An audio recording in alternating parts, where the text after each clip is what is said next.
going on, guys? I am Kadarius Washington, and the Sports Rundown is back. We are finally back after I took a 2-week-long sabbatical. It was really supposed to be a week, but it stretched out into 2. But nevertheless, we are back, and it is a pleasure to have you guys in. All right, so I have a 3-part sports rundown for you today. I want to get into Shedeur Sanders and his preseason debut. We'll get to that. I have some baseball I want to get into, and I have a WNBA potpourri for you as we get you going here on the Sports Rundown. So starting with the NFL, one of the big stories of the weekend in sports in the NFL was Shedeur Sanders. As Shedeur Sanders finally made his Cleveland Browns preseason debut against my Carolina Panthers on Friday night. Now listen, the Browns only had 2 quarterbacks playing in the game. They weren't going to play Joe Flacco. He's 40 years old, and we already know that he's going to be the starter come week 1. And both Dylan Gabriel and Kenny Pickett were dealing with hamstring injuries. So all the Browns played was Shedeur Sanders and Tyler Huntley, who they signed a few days ago, which I constantly ask myself, by the way. How in the world did Tyler Huntley make the Pro Bowl a few years ago? But that's another sports rundown for another day. And Shedeur Sanders played 3 quarters in the game on Friday, and he looked pretty darn good. Shedeur threw 14 for 23, 138 yards, and 2 touchdowns. And both of those touchdowns were absolute darts, throwing the ball into tight coverage for both of those touchdowns. Those were some nice throws from Shedeur. But he looked really good in the game. He looked really poised. He looked comfortable. He looked like he belonged, albeit against the second and third stringers on defense against Carolina, but he looked really good in the game. I really, really liked what I saw from Shedeur. Now look, he still had some things, still had some kinks to work on, and he even acknowledged that too. But that was a really, really good debut there for Shedeur Sanders, and I believe that Shedeur is going to see the playing field at some point in this season. Like I said, Joe Flacco is going to be the week 1 starter, but let's be honest. The Cleveland Browns, historically and even this year, they'll tell you who their quarterback is going to be, but in all actuality, they have no idea who their quarterback is going to be. I mean, if we're being brutally honest, would anybody be surprised if Cleveland played all of their quarterbacks at some point in the season? Because that's just what they do. That is just what they do. Because, listen, Joe Flacco is going to be starting week 1, but do you think that that's going to be the case by the time we get to, I'll be generous, week 9? I mean, listen, the Cleveland Browns have not had a franchise quarterback since Bernie Kosar. Look them up, kids. That was when the old Browns were in Cleveland, and that was before Art Modell moved the old Browns from Cleveland to Baltimore. And ever since the new Browns came back in 1999, they're still trying to figure out who their franchise quarterback is. And they might have had their franchise quarterback a few years ago in Baker Mayfield, but ultimately, as we know, the Browns gave up on Baker Mayfield and brought in Deshaun Watson, who, number 1, had not played a whole season of football to that point because, number 1, he wanted to trade out of Houston, and number 2, he had that whole situation with the massage therapist. But do you know what the Browns did in spite of that? The Cleveland Browns gave Deshaun Watson by far the single worst contract in the 106-year history of the NFL. And obviously, we know Deshaun Watson is not going to play this year. And if we're being totally honest, I think Deshaun Watson might have played his last down of NFL football. So they had that to deal with as far as that contract. And then heading into the season, look at the quarterbacks on their roster, like I just mentioned. They have right now 5 quarterbacks on their roster: Joe Flacco, Kenny Pickett, Dylan Gabriel, Shedeur Sanders, and Tyler Huntley. Now listen, a couple of them might get cut. I think it's going to be Huntley along with either Pickett or Gabriel fighting for that last spot on the roster. But the Browns, it's just what they do. It's just their brand. They're just trying to figure out who their guy is at quarterback. But nevertheless, Shedeur Sanders looked really good in the game, and I think we're going to see him in real NFL action later on when we get to the later points of the NFL season. All right, and another NFL thing that I want to get to right quick that I haven't gotten to yet is the whole situation with the holdouts and hold-ins. Now listen, I'll start by saying this. Me personally, I don't have a problem with players who are entering the last years of the deals wanting a contract extension, because after all, the players are, number one, obviously looking for a payday, but number two, they're also looking for security should they get injured, because as we know, there is a 100% injury rate in the NFL. And the few notable names who are holding in are Micah Parsons, Terry McLaurin, Trey Hendrickson, and now James Cook, as they're all looking for new deals. And of course, before the new CBA was ratified a couple of years ago, we had a situation where we had a lot of players holding out and even going to the point of missing games.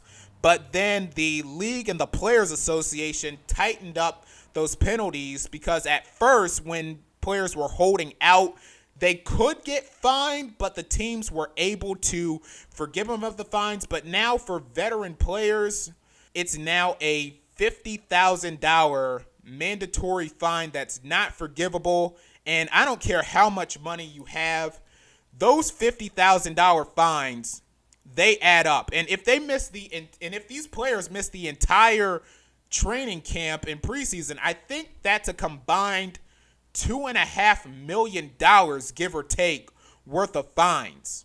That's a lot of money. So now you see the situation of players holding in, and I'm going to deal with these 4 players individually. So starting with Micah Parsons, of course, for Dallas, wanting to get that new contract. Now listen, we all know how this is going to end, and I think this is going to end for all the players that's holding out. I think eventually they're going to get their contract, and I think that's definitely going to be the case with Micah Parsons, because listen, we know what Jerry Jones is doing. Shoot. Even Jerry Jones acknowledged he knows what he's doing, especially after Micah Parsons asked for that trade and Jerry Jones saying it's a part of negotiations. And this is just what Jerry Jones does. It's just his game. Because listen, Jerry Jones always has to be the center of attention in everything. I mean, they have a series coming out on Netflix in a couple of weeks. And this, to some sort of a certain extent, feels somewhat like a precursor to that series, because Jerry is just stretching this thing out, and probably before we get to week 1, I would not be surprised if Micah Parsons is the highest paid non-quarterback in the NFL. It's just what he does. So Micah Parsons, of course, holding out, and then, of course, requesting that trade, which, seriously, does anybody think that the Cowboys are going to trade Micah Parsons? Seriously, do you think that they're going to trade him, who is arguably a top 3 pass rusher in the NFL right now? He's going to get his money. And, of course, Terry McLaurin for Washington. that whole situation there, I think he is going to get his money there because, listen, Jaden Daniels had obviously phenomenal rookie year last year, and of course, Terry McLaurin was his number one weapon in the receiving room. But Terry McLaurin, now listen, there's a lot of debate whether Terry McLaurin is one of the top wide receivers in the game. I say he's somewhere between top 15, top 20. But I think eventually Terry McLaurin will get his deal eventually. I mean, I don't know if he wants top of the market money. I think he does, but anyway, I do think that he'll get his deal eventually, just like Trey Hendrickson. Now, listen, we were talking about this in the beginning of the NFL offseason. I mean, listen, Joe Burrow was on a podcast several months ago, and he laid out a direct game plan towards how to get T. Higgins, Jamar Chase, and Trey Hendrickson paid. Jamar Chase and T. Higgins have already been paid. But Trey Hendrickson, who is the best player on an already bad defense, somehow is still not paid. And if the Cincinnati Bengals do not have Trey Hendrickson, the only thing that's going to do is make an already bad defense even worse. So the Bengals, as we know, is one of the stupidest franchises in the NFL. They're always cheap when it comes to this. I mean, listen, Joe Burrow last year was having an MVP caliber season, and we've had these Joe Burrow masterclasses constantly erased because of how bad that defense is. And, of course, Trey Hendrickson being one of the very, very few lights in the dark as far as that defense is concerned. So Cincinnati, I think they're going to figure this thing out eventually, and they're going to have to pay Hendrickson. They're going to have to pay him because, listen, like I said, their defense, I don't think their defense this year has gotten that much better than they were last year. But I do think that it's going to, but I think it's going to work out for Hendrickson. And then, of course, you have James Cook also looking for a new contract as he stopped practicing with the Buffalo Bills. So, look, folks, I have not nearly talked as much baseball as I said I was going to this summer here on the Sports Rundown. If anything, I've been doing a lot more WNBA than I've been doing baseball. So, you know what? Let's talk some baseball. I have a couple of MLB notes that I want to get into real quick. Number one, what the heck is going on with the New York Yankees? I mean, seriously, to start the month of August, the New York Yankees started the month of August on a 5-game losing streak. They've lost 7 out of 9. And they have not won a series yet this month. I mean, to start the month, they got swept by the Marlins, which is pretty darn laughable coming from a Washington Nationals fan. And oh, by the way, it was the first time the Yankees ever got swept by the Marlins ever. That's what makes it a lot more crazy. So they got swept by the Marlins. They lose 2 out of 3 to the Rangers. They lose 2 out of 3 this past weekend as well to the Houston Astros. And the Yankees have had a lot of hitting issues. They've had a lot of fielding issues. And you know what? This goes back to Aaron Boone. Because the Yankees have had these issues with fielding and hitting for a long time now. And Yankees fans, even despite the World Series run last year, Yankees fans have been wanting Aaron Boone's head for years. And honestly, I understand. And I don't want to say that I necessarily feel for the Yankees. Personally, as like I said, a Nationals fan, and I don't really root for the Yankees. But I can definitely understand why they want Boone gone. And Cashman as well. But let's be honest, Brian Cashman loves Aaron Boone way too much to let him go. And Hal Steinbrenner loves Brian Cashman way too much to let him go.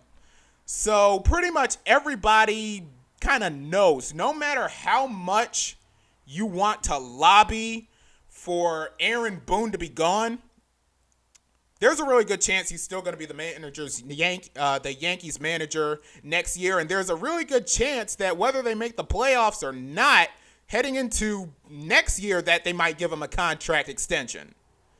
So I'll pretty much put it like this.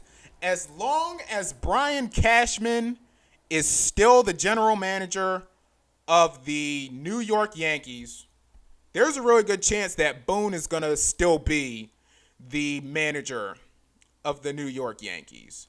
But the Yankees, they have been going through it, man. They went from being in contention for the American League East to now literally just hanging by a thread in the AL wildcard picture. And now listen, when I was doing the NBA and I was doing the NBA playoffs and the baseball season was just starting, I was kind of half joking, half serious when I said that we could really go from having a Yankee-Dodger World Series last year to having two random small market teams this year. But now that's really kind of starting to become a reality. Because when you look at this playoff landscape now as we enter into this last month and a half of the MLB regular season, I don't think there's really a true definitive World Series title favorite. I mean, listen, baseball, as we know, is a very weird and wacky sport. And the postseason is just absolutely unpredictable. That's why we've been getting all of these small market teams getting into the World Series for all these years. And of course, like I said last year, kind of being the outlier with Yankees Dodgers. But right now, I don't think there is clearly a definitive favorite. I mean, the Dodgers, who have been one of the best teams in the National League, I think they have some chinks in the armor. I don't think a whole lot of people are taking the Detroit Tigers seriously, especially going into that little slump after the All-Star break. I know people were talking about the Cubs earlier. I'm really not seeing that much anymore. I mean, listen, and of course the Milwaukee Brewers, who as of this very moment have the best record in baseball. I don't know how many people are making a case for them. But we could be heading into yet another postseason where there's no clear favorite. We have no idea of what the heck is going to happen. And we might mess around and get two small market teams in the World Series again. And also, when you look at the playoff race as far as the Major League Baseball is concerned, things are kind of interesting. But I believe there's a lot more parity in the American League than in the National League. Because in the National League, you're going to get the Mets and the Phillies to come out of the NL East. You're going to get the Dodgers and Padres out of the NL West. And for a minute, I thought we were going to get just the Brewers and Cubs as far as the National League Central. But the Reds, I mean, there's some smoke brewing for the Reds. Because right now, they are a game and a half out of the last wild card spot. And I mean, listen, I don't really personally have too much stock in the Reds, but that is kind of interesting to see how that race is boiling down in the NL. But the American League, that's where things are interesting, as I said, because in the American League East, you have the Blue Jays, the Red Sox, and Yankees. In the AL Central, I thought the Tigers. Now listen, the Tigers, they're still gonna run away and hide with the division, but the Cleveland Guardians, because of this whole Yankee slump, now all of a sudden the Cleveland Guardians are a half game out of the last wild card spot. And then in the AL West, you have the Astros and Mariners. And listen, I'm still holding on to a little bit of hope for the Texas Rangers. I still kind of like the Rangers, but they right now are 2.5 games out of the last wild card spot. So in the National League, I say that we could have a situation where we really have four teams fighting for three spots there in that wild card. And then in the American League, I think we're going to have a situation where we have potentially five teams fighting for three spots there. So it's interesting to see how much these baseball races are heating up because like I said, I thought the National League playoffs were pretty much done. I thought we already knew who our six teams were going to be. But it's interesting to see how things have heated up. And like I said, it's weird, it's wacky, it's unpredictable. But my goodness, this is pretty interesting. And also, one more thing that I want to get to in baseball, as far as the MVP races are concerned. Now, listen, I came on here a few weeks ago, and I said that I really liked Pete Crow Armstrong's chances to win NL MVP, but he's kind of fallen off, and I think right now, I think they're just going to give the award to Shohei Ohtani now. And I mean, listen, I'm not mad at it. I said it a couple of weeks ago.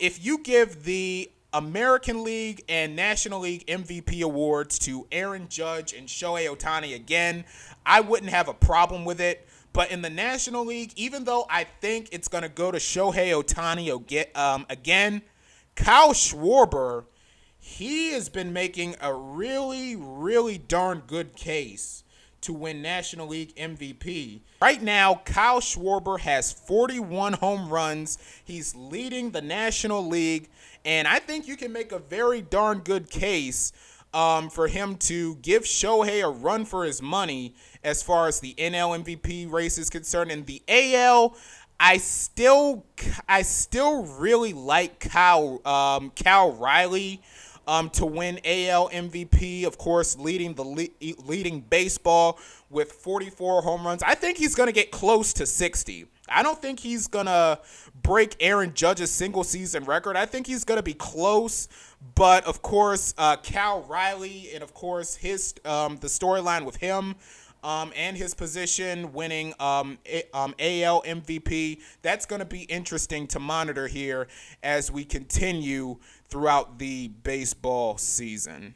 All right, let's do a little WNBA potpourri here. So item number one, I figure I start with this since it just happened last night. A'ja Wilson became the first player in WNBA history to score 30 points and grab 20 rebounds in a single game in last night's win against the Connecticut Sun. What we saw last night was another classic example of why A'ja Wilson is by far the best player in all of women's basketball. And anyone who thinks otherwise, you need your freaking head examined. I mean, seriously, if you watch the WNBA and you've watched it for a little while and you've seen A'ja Wilson play and you've seen and you've heard of her accolades and somehow, some way, you don't think she's the best player in the world, either A, you're clearly not paying attention, B, you're delusional, C, you don't want to accept true greatness, or D, all of the above. What we are seeing from A'ja Wilson night in, night out is just pure, absolute greatness. It's like A'ja Wilson either breaks a record or reaches a milestone in every game that she plays. And by the way, how does she keep breaking all of these records and reaching these milestones against Connecticut? I mean, think about it. She won her first championship against Connecticut. She scored her 1,000th point last season against Connecticut. She became the fastest player to 5,000 career points this year against Connecticut. And now she becomes the first player to post a 30-20 stat line against, guess who? Connecticut. I mean, at this pace, if A'ja Wilson should break the all-time scoring record or reach some other crazy milestone, I have a very funny feeling it's going to be against Connecticut or wherever that franchise is going to be in the next few years or when she gets to that point. But there really should be a study on how that keeps happening and how she breaks all of these records and milestones against Connecticut. But nevertheless, I've said this over and over.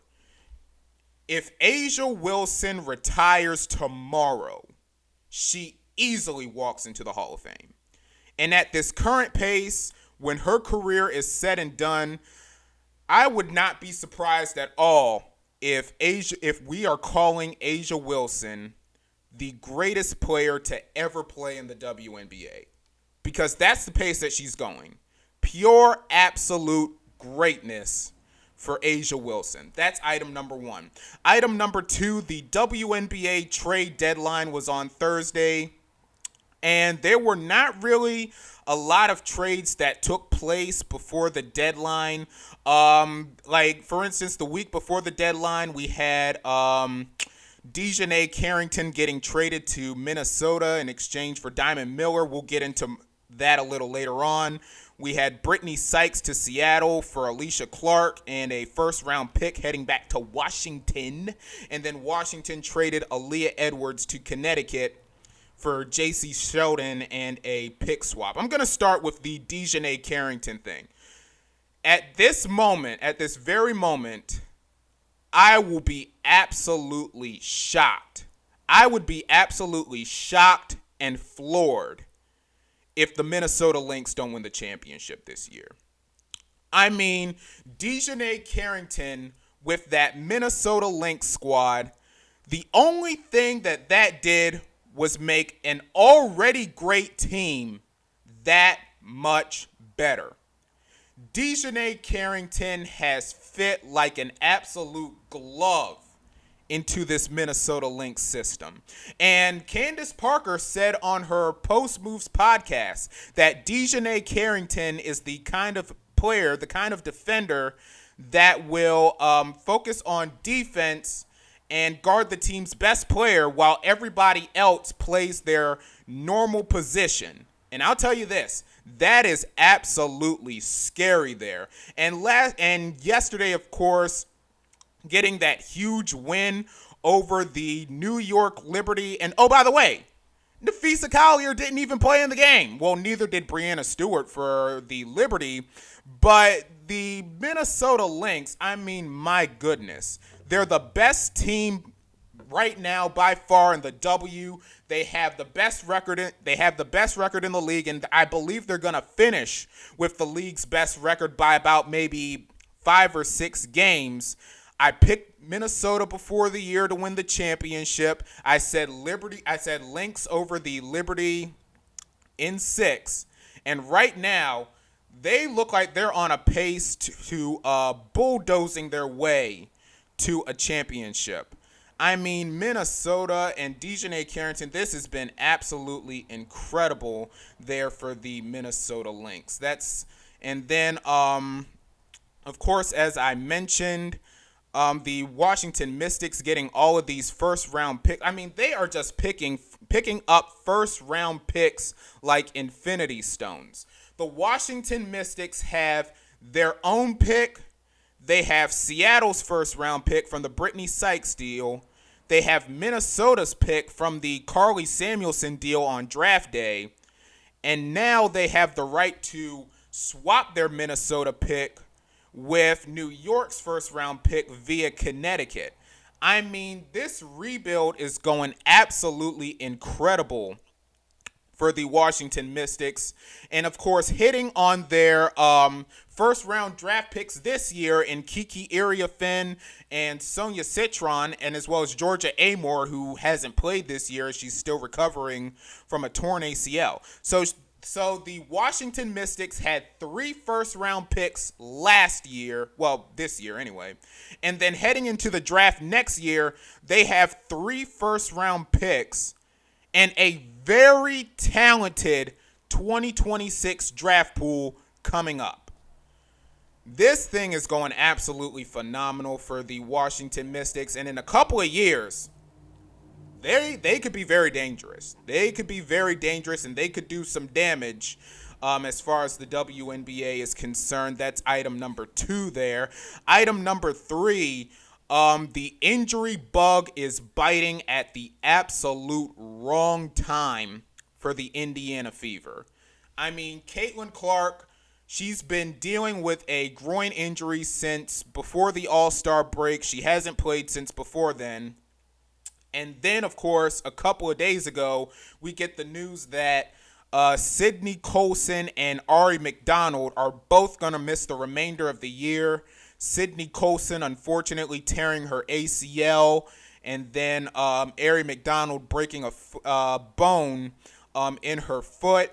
And before Saturday's game against the Chicago Sky, they did not have a true point guard in the game, and per league rules, they couldn't sign a hardship contract until after that game.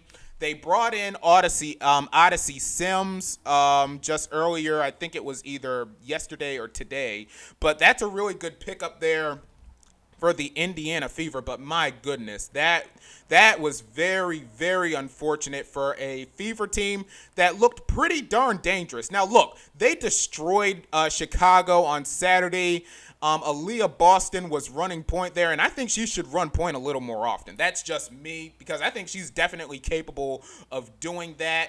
But that was very, very unfortunate hearing of those injuries for Indiana as they're making a playoff push now. That was item number 3. And item number 4, I said this after the All-Star break.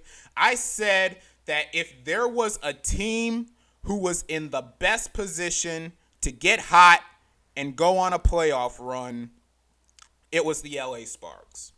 And the LA Sparks, folks, are looking pretty darn dangerous. The LA Sparks have won 8 of their last 10 games. Currently, they're a half game out of the last playoff spot. They needed that win against the Valkyries on Saturday, but they fell just short of that.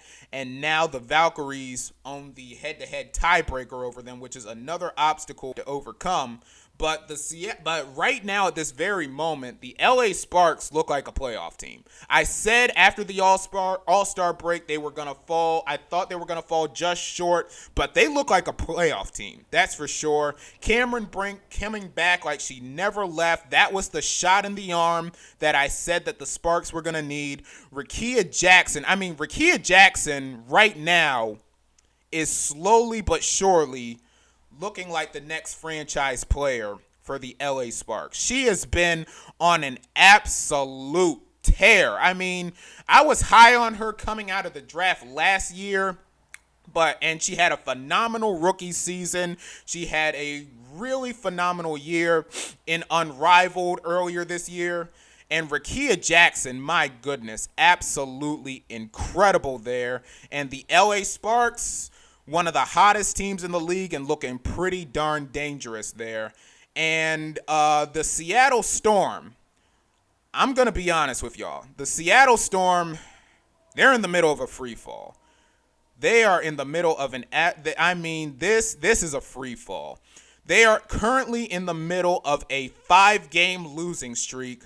They've lost 7 of their last 10. They've been losing these crucial games and blowing these leads. And I had a kind of a feeling that all of the high usage with their starters and Noel Quinn not really dipping into the bench too much, I figured that was going to catch up to them. But my goodness, this is looking pretty bad for the Seattle Storm.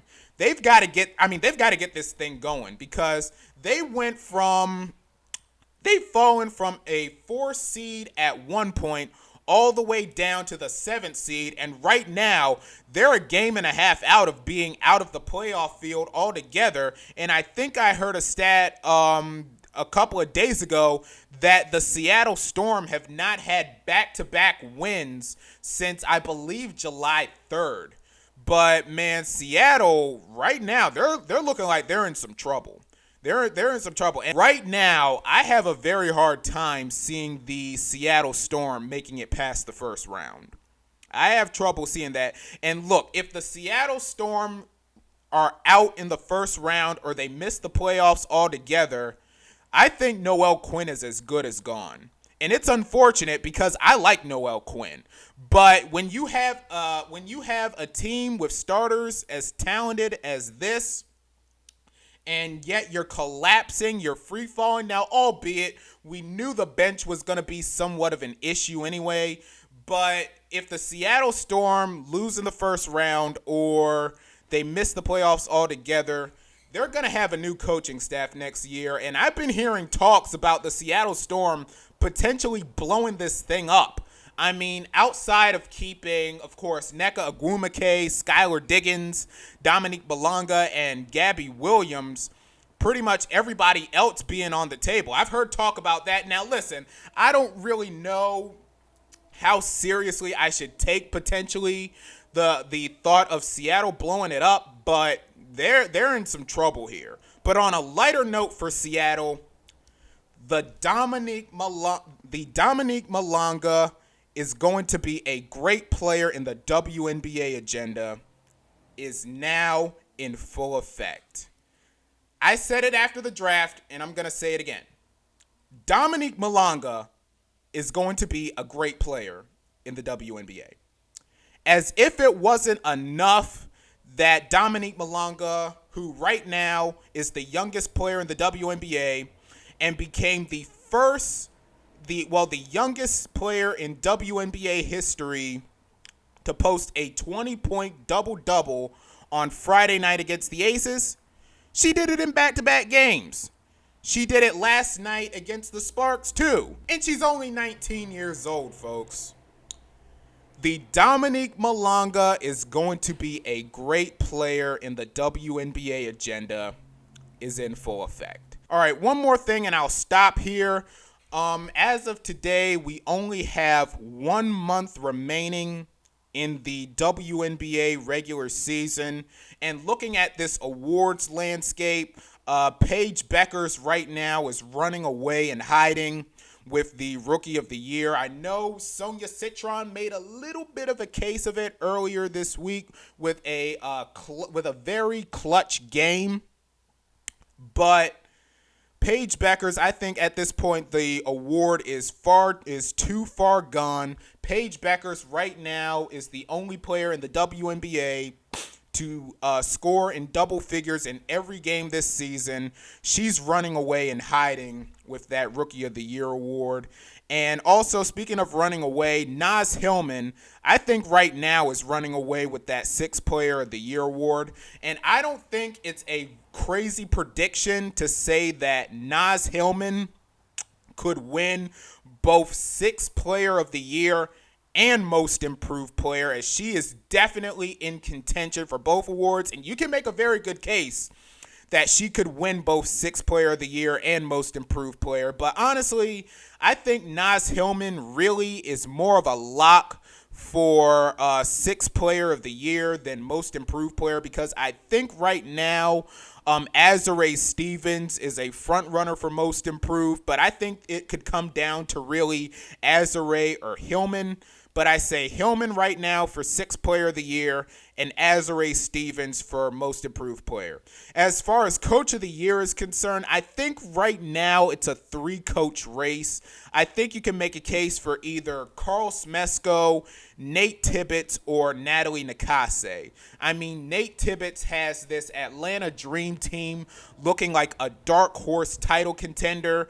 They just reached 20 wins in a season for the first time since 2018. I think you can make a case for Smesko. Of course, Tibbetts, this Mercury team, also looking like a title contender. Listen, I thought the Phoenix Mercury were just going to be on the outside looking in, if not fighting for a playoff spot.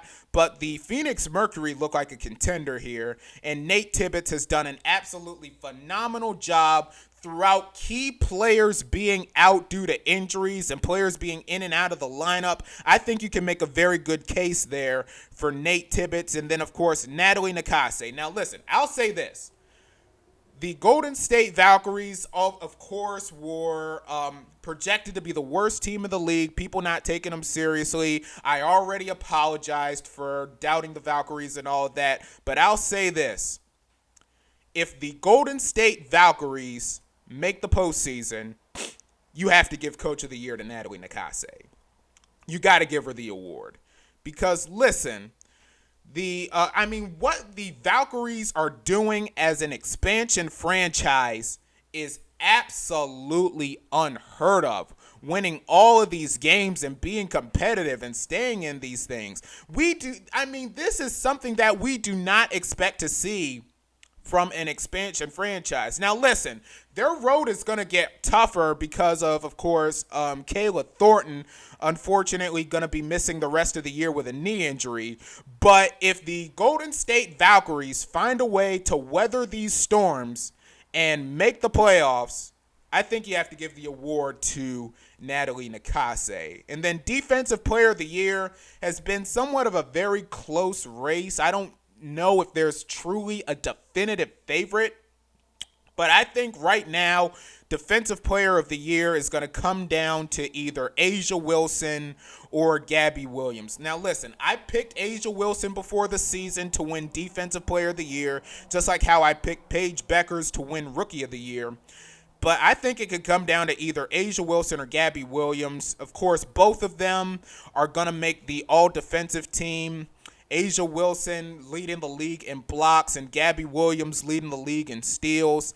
I think right now you can make a better case for A'ja Wilson, but I still think it's close. But right now I say A'ja Wilson. And MVP, I say right now the MVP is going to come down to either Napheesa Collier and Alyssa Thomas. Now, listen, I still think Fee is going to win MVP. I picked her before the season to win, but Alyssa Thomas is giving Napheesa Collier a run for her money. Now, listen, Alyssa Thomas, of course, the first player in WNBA history to post 3 straight triple-doubles, which is absolutely absurd. And listen, if you look at her stats, Alyssa Thomas is nearly averaging a triple-double for the year. Last I checked, she's averaging 15, 8, and 9. Now listen, if Alyssa Thomas messes around and averages a triple-double for the year, you would have to give serious consideration for Alyssa Thomas winning MVP. But right now, Napheesa Collier, the league's leading scorer, the Lynx have the best record, and usually in sports, the MVP more recently now than in the past has usually gone to the best player on the best team. So I think Fee is still going to win. I think Alyssa Thomas is still the number 2. Alicia Gray is at number 3, and a lot of people are putting Sabrina Ionescu at number 4. Personally, I don't, but I understand why people are putting her at number 4. And one more thing about the MVP race, and I said this a few weeks ago. Despite the Aces having all of their struggles and everything, A'ja Wilson was having an A'ja Wilson season. She was having a typical MVP caliber season, but of course, people weren't looking at that as much because the Aces were struggling. But I would not be surprised when we get to the end of the year and A'ja Wilson is in the top 3 when it comes to voting as far as MVP. Top 3 or top 4. Now, I don't think she's going to win it. Like I said, I think Fee is going to still win. But A'ja Wilson, I think from all of these incredible games and all of these milestones, she has definitely been playing her way into this conversation. So that's going to be something very interesting to monitor here as we go into this home stretch of the WNBA season and as far as all of these awards are concerned. Well, folks, that's going to do it for today's sports rundown. Be sure to like, comment, subscribe, click that notification bell to be notified of when I post again, and also follow me on Twitter and on Bluesky at CW Talk Sports. That's CWTALKS Sports, and I will see y'all the next time. Peace.